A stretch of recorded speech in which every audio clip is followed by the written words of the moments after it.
Assalamualaikum warahmatullahi wabarakatuh. Waalaikumsalam. Patuloy pa rin sa ating usapin patungkol sa akida. So, natapos na tayo doon sa fasting, ha? Dito na tayo, tuloy-tuloy na po tayo sa usapin akida. Actually, na-post ko na ito. Dito na lang kukuha ng guidance ko doon din sa dati kong post, no? Para makuha ko lahat. Minsan, kapag hindi ko titingnan dito, meron akong nakakalimutan. So, nalalampasan na usapin doon. So, doon pa rin tayo sa iman. Ang iman, tinukoy natin na pananampalataya na kung saan dito nagkaroon ng malaking pagbabago, kung saan marami ang naligaw sa usapin ito. Doon sa pagkaligaw, marami ang mga nagtuturo ng maling katuruan dahil dito. So, kailangan i-focus natin yung usapin ito para malaman ninyo. So, babalikan natin yung definasyon o di kay kahulugan ng iman. Ang tinutukoy ng iman is yung paniniwala sa puso, magmumula sa ating puso, na sinasabi ng ating dila at ginagawa ng ating katawan. Karagdagan na lang yun is, ito ay tumataas kapag tayo gumagawa ng kabutihan, kaya ay ano nangyari sa iyo? Ito ay tumataas kapag tayo gumagawa ng kabutihan, pagsamba, at ito naman ay tumababa kapag tayo ay gumawa ng kasalanan at tayo nagkukulang sa ating tungkulin. Okay. Dito, titingnan natin kung sa grupo ba na naririnig natin na naligaw sa usapin ng iman. Unang-unang naligaw dito sa usapin ng iman, yung tinatawag nilang karamiya at saka yung murji'a. Ito, hindi pa ninyo ito narinig. Pero, although na hindi nyo nakuha yung grupo na yon, pero yung pagkakakilan lang, yung mga tao na umango pa doon, na nanti pa rin hanggang ngayon.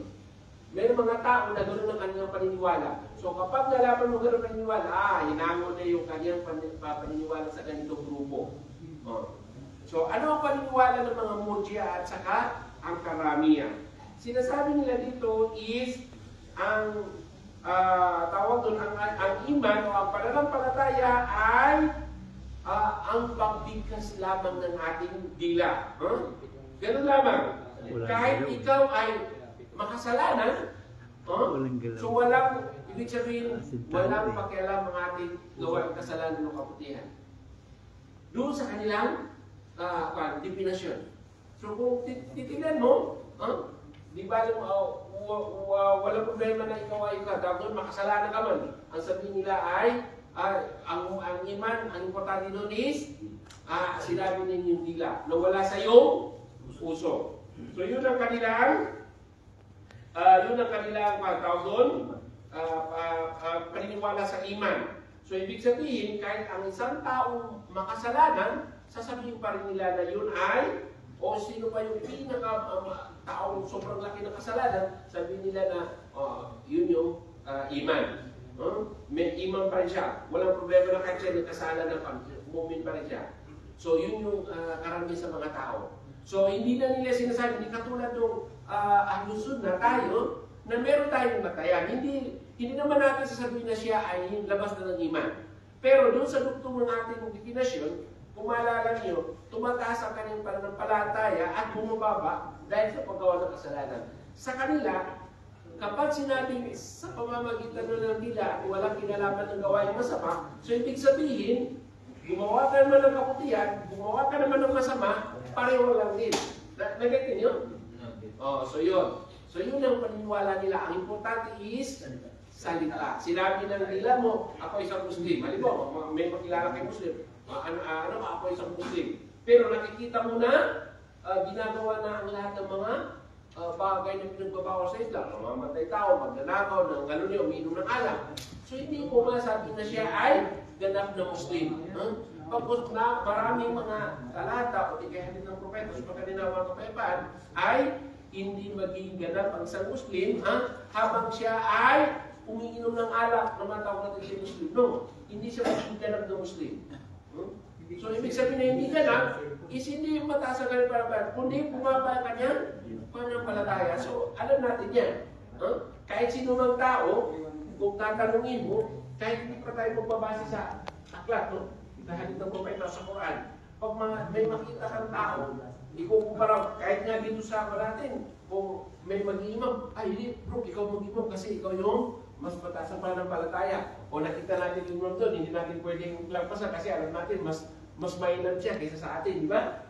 So, kahit wala pa tayo doon sa patayan na yun sa Quran sa hadith is, alam na natin na mas mataas ang iman ng isang tao. At kahit ngayon sa atin, alam natin yun. Kapag tayo gumagawa ng kabutihan, tumataas ang ating iman. Kapag tayo gumagawa ng kasalanan, is bumababa. Kaya minsan, kahit hindi na sabihin, ikaw ay feel guilt na nagigilty ka ng sarili mo, na, oy, makasalanan pala ako. Nakukonsensya ka. So yun yung tinutukoy doon. Sa kanila, ang importante is, basta masabi ko lang, so ganitong mga bagay is pasok dito yung tinatawag nilang mapakunwari. Munafik. Yung mga munafik. Ang munafik kasi ang definition ng munafik, kanilang inihahayag ang pagiging Muslim at ang sekreto nito ay hindi. So pasok din pala sa mga ganito. Although na hindi sila direct, kasi ito, Muslim pa naman sila, hindi pa rin sila as may tuturing na munafik. Pero yung ibang uri ng grupo ng munafik is dito sila napasok. Kasi yun din ang kanilang paniniwala. Minsan magsasalita lamang, pero hindi pala totoo. Kung ano inihayag nila ay hindi pala niyo katotohanan. At least alamin nyo kung anong mga grupo yun para at least maiwasan ninyo. Pangalawang grupo is yung tinatawag nilang Jahmiya. Alaykum salam. Pangalawang grupo is yung tinatawag nilang Jahmiya. Okay. So, ang kanilang paniniwala is, tawag doon, yung nasa puso lamang at saka kaalaman. Okay. Puso lamang at saka kaalaman. Opposite naman sa kanina. Basta na puso mo at saka kaalaman mo, Muslim ka na. Kahit hindi ka nagagawa ng anumang kautusan. Opposite. Kanina is, salita lamang. Ito sa kanila, totally puso lamang. Wala nang, basta alam mo ang Allah, ganun, Muslim ka na. Kahit hindi mo na isasagawa yung katuruan sa Islam. So hindi pa rin matatawag na Muslim yun, mu'min na ganap na Muslim, habang hindi mo isinasagawa ang kautusan. Okay. Kaya bakit natapos sa impyerno si Shaitan? Although naniniwala siya sa Allah, kinilala ng Panginoon, pero hindi niya ginawa yung utos sa kanya. Ano nangyari sa kanya? Itinapos sa impyerno. So, yan, kahit si Shaitan, alam na yun, ang Allah ang tagapaglikha. Humingi pa nga siya sa Allah na, huwag mo muna akong parusahan ngayon, saka mo na lang is, sa huling araw na. Bakit? Yun ang hiniling upang akain ang mga tao sa lihis na landas upang iligaw ang mga tao. So ito naman ang grupo ng mga tawag doon, mga Jahmiya. Ang pangalan nito is Jahmiya. Okay. Dito sa Jahmiya, merong kilalang grupo sa buong mundo na sumama doon. Although ng origin nito, Jahmiya, pero sa ngayon, may mga grupo ng mga sekta sa Islam din na sumama doon. Unang sekta doon is yung mga Syaira. Ang mga Syaira, ito yung napakaraming Muslim sa buong mundo na grupo nila.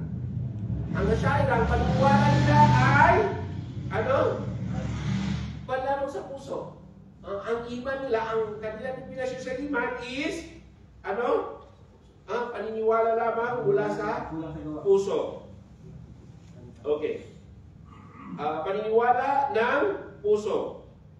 So, ang isa naman is yung Maturidiyya.